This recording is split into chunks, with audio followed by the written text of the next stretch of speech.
ariko biriya bintu njye nari nanabivuzeho iriya ndirimbo Ihema igisohoka, murangije abantu benshi mwaranyihaye, abantu benshi mwaranutse, ariko mwa Banyarwanda mwe ndagira ngo mbabwire yuko njye ntago ngira amatiku, kandi mba ndi aha ngaha kugira ngo mbahe ukuri kubw'amakuru mba nzi neza, amakuru mba nacukumbuye, amakuru yizewe.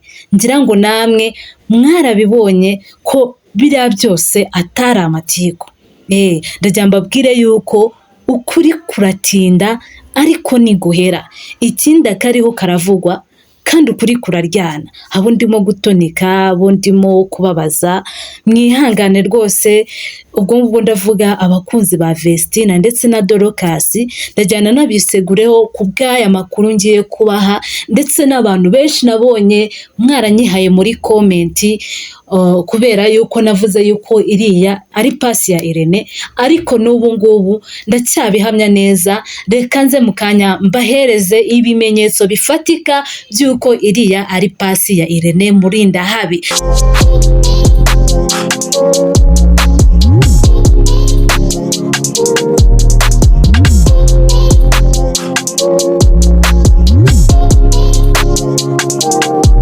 Ubushize rero mu kiganiro giheruka, ni ikiganiro nabahaye ku munsi w'ejo, ni ikiganiro nababwiye ku mugabo wa Vestina Idirisa, nari nababwiye se ni muntu ki, ndabasobanurira mbabwira ibintu byose atunze n'uburyo ari umukire, akaba umwe mu bakire 10 ba mbere hariya muri Burkina Faso. Yego, ibijyanye na hoteli afite, ibijyanye na sitasiyo afite, ibyo byose nabibabwiyeho. Nimba utarigeze wumva ikiganiro cy'ubushize, wanyarukirayo nacyo ukaza kucyumva, ndashyira linki aho ngaho muri komenti, nacyo cyumve umenye uti Idirisa Uwedurayago ni muntu ki. Rero ku munsi wa none mbazaniye part 2 nk'uko nari nabibasezeranyije.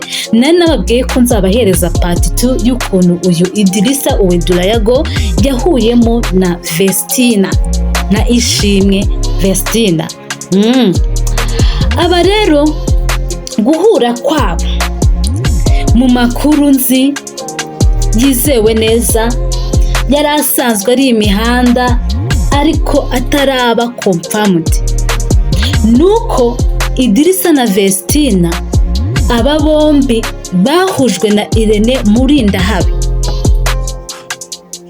Cyari igihe kimwe rero, Uwedurayago urumva ni inshuti ya Irene Murindahabi, yari yaje muri bidi cyangwa se mu isabukuru y'amavuko ya Irene Murindahabi. Urumva yahahuriye n'itsinda rya Vestina na Dorcas, ariko kubera yuko n'ubundi yari asanzwe ari inshuti ya Irene Murindahabi, yari asanzwe azi aba bana n'ubundi. Yari amaze no guhitamo, avuga ati byanze bikunze uyu mwana muri aba niwe mukuru, niwe uhabwa nk'interview mu biganiro, ukabona yuko asubizanya ubwenge, asubizanya ubuhanga. Yaje rero muri bidi cyangwa se mu isabukuru ya Irene Murindahabi, ahageze mission nta yindi byari kugira ngo aze kuba yamenyana n'uwitwa Ishimwe Vestina. Uwabigizemo uruhare rero mu kuba bamenyana, urumva ni Irene Murindahabi. Ikindi bwa mbere na mbere bahuriye muri bidi ya Irene Murindahabi. Rero hari ibintu byinshi byakomeje kuvugwa.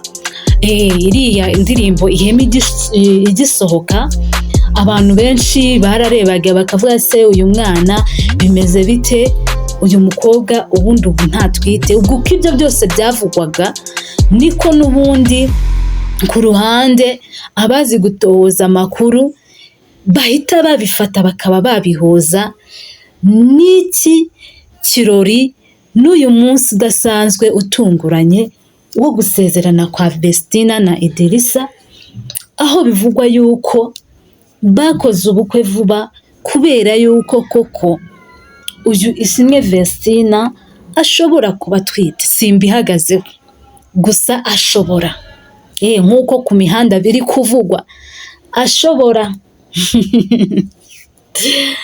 ashobora kuba atwite, akaba aricyo cyamwihutishije. Rero hari ukuntu abantu nyine bakomeje kugenda banyiha ngo navuze kuri Ishimwe Vestina ngo mufitiye ishyari. Njye rwose nta shyari mfitiye Ishimwe Vestina, njye ndi umudamu wubatse ufite abana 3. Urumva rero nta mpamvu yatuma njya kugirira umwana nka Vestina ishyari ngo muzane muri ino mihanda ari njye umuzanye, ahubwo bo ubwabo nibo baba bihaye rubanda, nibo baba bishyize ku karubanda, kuko ntabwo ushobora kuvuga ukuntu umuntu w'umusitari ashobora kujya mu rukundo ntibimenyekane. Umva niyo byaba bimaze icyumweru byanze bikunze byamenyekane. Urambwira yuko hagize umuntu ubona nka Ishimwe Vestina ari ahantu muri hoteli yicaranye n'undi mugabo barebana akana ko mu jisho, noneho umugabo ufite igikuriro nka Idirisa, urambwira ko iyo nkuru yari kuba itarasesekaye ku mihanda? Ibyo bintu byari kuba byaramenyekanye, gusa icyo navuga, ADEPR ifite agahinda, ADEPR irababaye, ADEPR irashavuye kubona umwana wabo bareze, umwana wabo ahita ashaka kuriya bitunguranye, noneho mu murenge akagira gutya nka kuriya mwabibonye, umusatsi agashyiraho, yasizeho perike, nubwo bamwe mwavugaga yuko ngo yaba yadefirije, iriya ni perike, ntago yari yadefirije. Ishimwe Vestina aracyafite natirere yayindi yiwe niyo agifite. Rero hari abo twasangaga, hari abari kujya ku mbuga nkoranyambaga bakavuga ngo dufitiye Ishimwe Vestina ishyari, bakavuga ngo yiboneye umugabo akiri mutonya, Imana yamuhaye. Ntago turi guhakana yuko rwose Imana ishimwe kuba yanashatse umugabo ukize, atashatse umugabo ukenye. Natwe turamwifuriza ibyiza, turamwifuriza amahirwe masa mu gushaka kwiwe, Imana izabane nawe.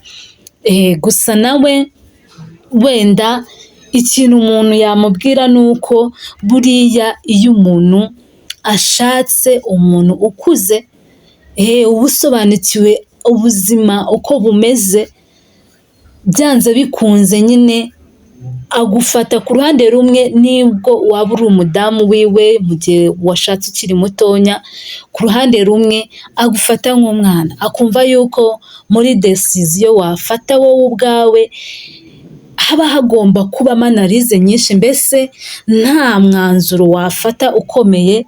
Rimwe na rimwe ugasanga gufata nk'umwana wiwe, ikindi gihe ugasanga gufata nk'umuntu mukuru, bitewe noneho byakubitiranira yuko ari umugabo ukurusha amafaranga, cyangwa se wagize utya akaba yafata famiye yawe akayubakira, akayiteza imbere, nawe ubwawe akakuzana akagushyira mu rugo rwiza, akagira ute.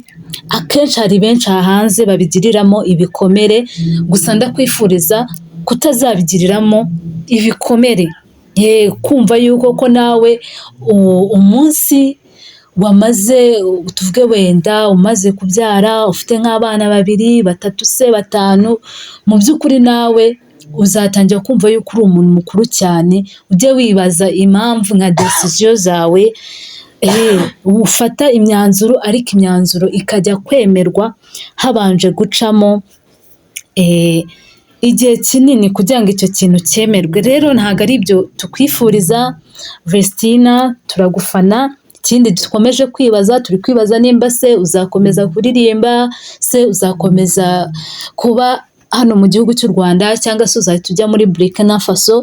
Natwe nk'abakunzi bawe, nk'abantu dukurikirana ibihangano byanyu, turashaka yuko mwazaza mukatuganiriza mukadusobanurira kuko abenshi bari hanze bafite urujijo, yaba kuko urumva Vestina wari ufite abantu banini, ufite itsinda rinini ry'abakunzi bawe, ry'abagufana, bose rero bari mu rujijo, bakeneye kumenya ukuri.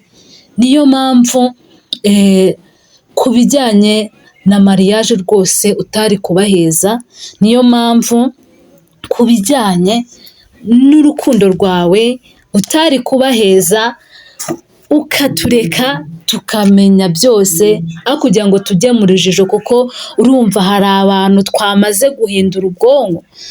Hari abantu kubera kiriya kintu cyabaye gitunguranye, turi kumva yuko koko ibiri kuvugwa hano ku mihanda kuko ari byo. Hari abantu twamaze kwiheba, twatangiye kumva yuko umukozi w'Imana wese uje hano kuri kamera, uje kuvuga ubutumwa, uje kugira ute, nyine twatangiye kumva yuko abenshi ntabwo baba ari shyashya. Rero mu by'ukuri turifuza yuko rwose, ndasabira abakunzi bawe muri rusange, abo tujya tuvugana bose ndabasabiye muri rusange, nanjye ndisabiye. Vestina rwose uzaze tubwire kuri iki kintu, niba uzakomeza kuba mu Rwanda, itsinda ryanyu rigakomeza, kugira ngo tumenye ko muzakomeza kuduha ibyishimo nk'ibyo mwaduhaga mbere, cyangwa se nimba ugiye guhita ujya hanze mu mahanga, muri Burkina Faso, kujya gukomerezayo ubuzima. Ibyo byose mukabitubwira kugira ngo mutange ihumure, ndetse munatange icyizere ku bakozi b'Imana, ku bakora umurimo w'Imana, kuko abenshi wenda dushingiye no ku nkuru ya Yago Pondati, ibyo yavuze kuri Murindahabi si ngombwa ko mbisubiramo, ubishaka aze kugenda. Ni ikiganiro cyashyizweho ku munsi w'ejo bundi, ubwo ngubwo ni nko ku wa 4 nibwo icyo kiganiro cyashyizweho na Yago kuri Yago TV show. Ukeneye icyo kiganiro aze kugerayo yumve ibyo Yago byose yatangaje.